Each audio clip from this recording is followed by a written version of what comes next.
Now, as far as his appearance is concerned, so that's with Rasulullah sallallahu alaihi wasallam. As far as his appearance is concerned, he looked exactly like his father. All right? So he used to imitate the Prophet sallallahu alaihi wasallam, but as far as his stature and his traits are concerned, he looks exactly like his father. Anas ibn Malik radiallahu ta'ala anhu, he said that there are no two people that you could see ikhlas in, you could see sincerity in, like Omar and his son Abdullah. You look at them and you just saw ikhlas. You saw sincerity. You saw it in their eyes. You saw it in the way that they carried themselves. He was extremely tall, just like his father. Now Umar ibn Khattab realized he's the one that if he sits on a horse, his feet touch the ground. Okay? Abdullah was also tall, just like his father. He was huge in terms of his stature. He'll sit on a horse and his feet could touch the ground because of how tall he is. All right, he's bigger than the other companions. He's really, really big. He's very handsome, just like his father, extremely handsome. He has a dominant appearance, just like his father. You know, people used to be intimidated by Umar radiallahu ta'ala anhu because of his size. So he has that dominant, that factor of just having that dominant, presence wherever he is radiallahu ta'ala anhu. And Nafi' radiallahu anhu, he says people used to stare at him after the death of Umar because they missed Umar as well. Right? So people used to look at him to follow the sunnah of the Prophet ﷺ. They just see what he was doing, and they used to make dua for him to stay alive because he was the walking sunnah.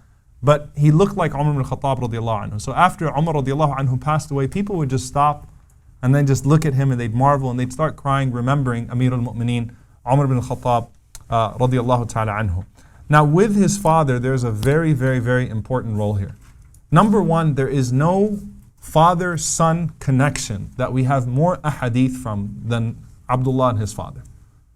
Now Abdullah narrates directly from the Prophet ﷺ thousands of times, over 2,000 times. But there is no father and son that you have more ahadith from than Abdullah narrating from his father.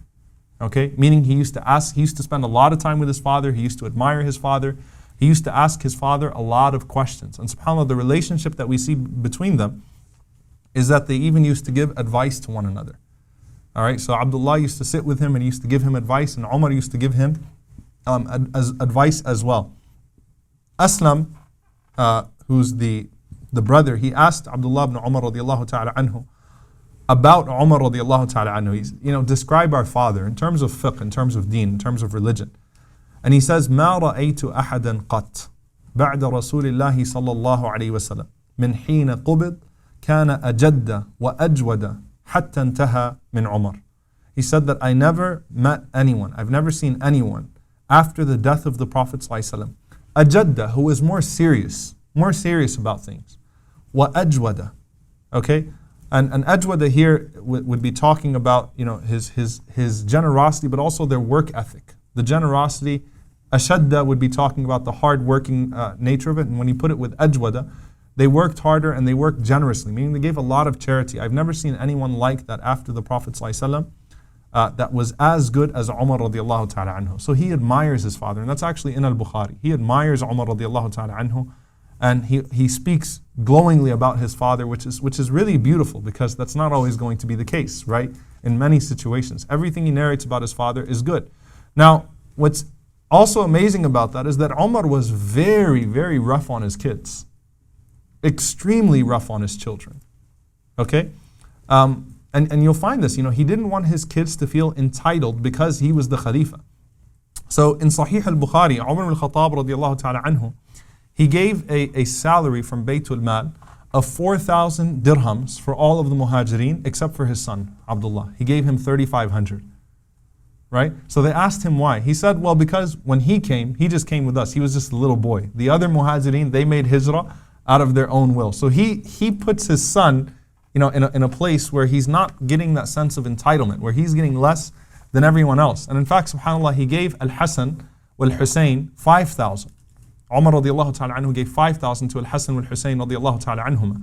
So when Abdullah ibn Umar asked him why, he said, when you become as beloved to the Prophet ﷺ as them, or their father becomes as beloved or your father becomes as beloved to the Prophet ﷺ as their father, then you can ask me why. Meaning what? They're special. Umar radiallahu ta'ala anhu had a special love for Al-Husayn radiallahu ta'ala anhu in particular. And in fact, subhanAllah, One time, Abdullah ibn Umar radiallahu ta'ala anhu, he said, I went and I knocked on the door of my father, and he didn't answer. So I was walking away, and Al-Hussein radiallahu ta'ala anhu was on his way to see Umar ibn al-Khattab radiallahu ta'ala anhu. This is narrated by Al-Dhahabi. It's subhanAllah, it's really funny. He said that when he came across Al-Hussein, he told him, well, Umar's not home, or he's not taking visitors right now. So Al-Hussein went home. So the next day, Umar ibn al-Khattab saw Al-Hussein, he got mad at him. He said, why didn't you come to my house? Like I told you to come. I told you to come at that time. Why didn't you come? He said, because I saw Abdullah, and he said that you weren't taking visitors. He says, no, you're different from him. I mean, for him, he's my son. He just didn't feel like having him in right now. He said, for you come. That's fine. So subhanAllah, I mean, he's really rough on his kids, and it's teaching them social responsibility as well. Umar ibn Khattab radiallahu ta'ala anhu doesn't want his kids to feel the sense of entitlement. There's the very famous story where Umar radiallahu ta'ala anhu, as he stands up and he says, listen and obey, Suleiman radiallahu anhu says, Wallahi la nasma' wa la nuti'. We won't listen nor will we obey. Umar radiallahu anhu says, why? He says, why do you have two garments and we have one? You have two pieces of cloth and we have one. SubhanAllah, look at the justice of that ummah. Like, he's questioning the Khalifa because you got two pieces of cloth and we only got one. So Umar radiallahu anhu tells Abdullah to explain, and Abdullah explains that Umar, my father's a big man, he needed two pieces, so I gave him my piece. He didn't take an extra piece, I gave him my piece. Okay, so that it could cover him entirely. We find in the year Amr Ramada. Amr Ramada is the year of ashes. It's the year of plague in the ummah.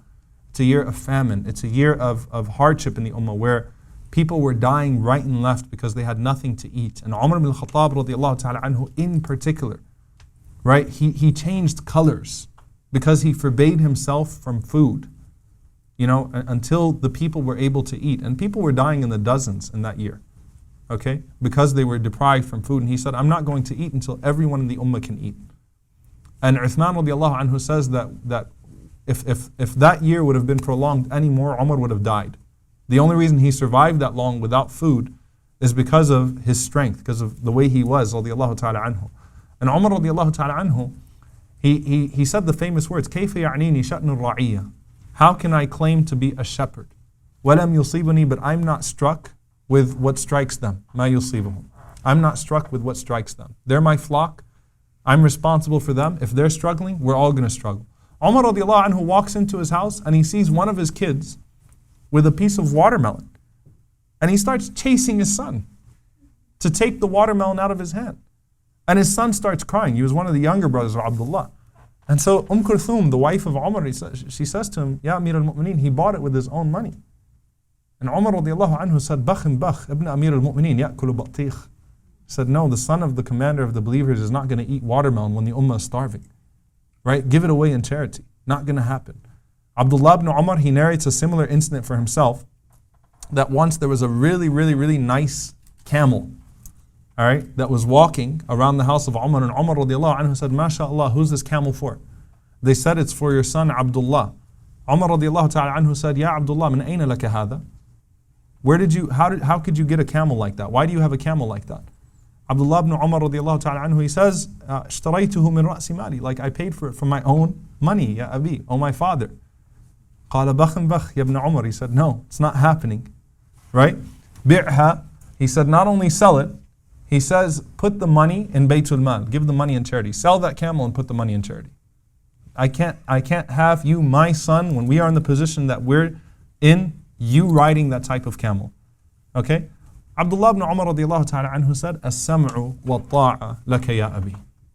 I hear and I obey, O my father. He doesn't fight back with Umar radiallahu ta'ala anhu. He gets it. This is how they grow up. Also, the night patrols of Umar ibn al-Khattab radiallahu ta'ala anhu. Every single night when Umar goes around to check on the ummah, and he goes around feeding people at night when everyone else is asleep, and he goes around seeing if anyone's poor, he takes a different son every day.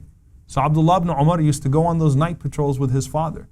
They had that sense of social responsibility at a very early age. And again, he's very harsh on him. Now, there's one narration, I'm going to mention it here because it's misused. It's not like a really sweet narration. It's misused though. I want to clarify that narration. It's an authentic hadith that Abdullah ibn Umar radiallahu ta'ala anhu, he had a wife that he loved. Okay? له امرأة يحبها. He had a wife that he loved. Umar radiallahu ta'ala anhu said, طلقها, divorce her. Abdullah didn't want to divorce her because he loved her. He went to Rasulullah sallallahu alaihi wasallam and he told Rasulullah sallallahu alaihi wasallam about that. Rasulullah sallallahu alaihi wasallam says, أطع أباك, listen to your father. So Abdullah ibn Umar divorced his wife. Now here's the thing. A lot of people will use that narration. They'll say, see, if your parents come and they tell you, I don't like your wife, you've got to divorce her, you have to listen. Don't you remember when Omar went to Rasulullah sallallahu alaihi wasallam and Rasulullah sallallahu alaihi wasallam, Abdullah ibn Umar went to the Prophet sallallahu alaihi wasallam and the Prophet sallallahu alaihi wasallam says, أطع أباك, follow your father. So now you have to do the same thing now, right? Because that's what happened. Imam Ahmad rahimahullah ta'ala, once someone brought that argument to him, right? You know what Imam Ahmad said? He says, لا أنت بعمر. He says, you're not Omar and your son is not Ibn Umar. That doesn't apply to you, right? Why? Because Omar had a different reason. Umar radiallahu anhu is what the Prophet ﷺ said, muhaddath. He's inspired by the angels. He's always inspired to the right decisions. The revelation agrees with Umar ibn Khattab radiallahu anhu on numerous occasions. Quran comes down agreeing with what Umar radiallahu ta'ala anhu said. Umar radiallahu anhu is a muhaddath. The Prophet ﷺ said there were people in the ummah that came before that were spoken to by the angels. If there is anyone in my ummah that's like that, it's Umar ibn Khattab. He's just naturally guided towards the truth. And he's also a person of adl. I mean, he's famous for his justice. What is Umar famous for? If there is one characteristic, it's his adl, it's his justice. That's recognized not only by people of faith, but by even seculars, by historians, right? That this was a man of adl. So you think Umar just got into an argument with the wife of Abdullah and came up to him and said, I don't like her, get her out of the house? No, Umar radiallahu anhu had a bad feeling about her. He felt something about her. And Umar radiallahu anhu obviously was saying it based on something from Allah subhanahu wa ta'ala. In fact, there are some narrations that suggest that this woman died in fisq.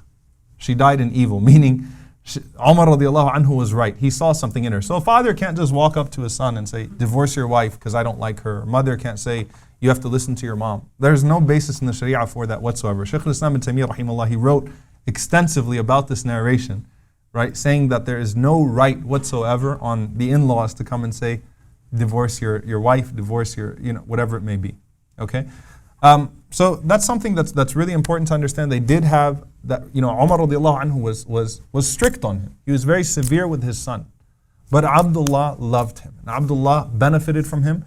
And subhanAllah, when Umar radiallahu ta'ala anhu was assassinated, and again, because of how strong Umar was, even when he was stabbed those multiple times, and the blood is flowing from his body, he lives for quite some time, right? And he's able to give out the orders and establish a shura to choose the next khalifa. I mean, he's conscious for a good few hours where he's able to tell the ummah what to do. So Umar ibn Khattab radiallahu anhu, he establishes his shura. Who is his shura? Okay, so I want you guys to remember this because this is historical. All right, the 10 promised paradise. All right, who are they? Quickly, tell me who are the Ashar Mubashirin are.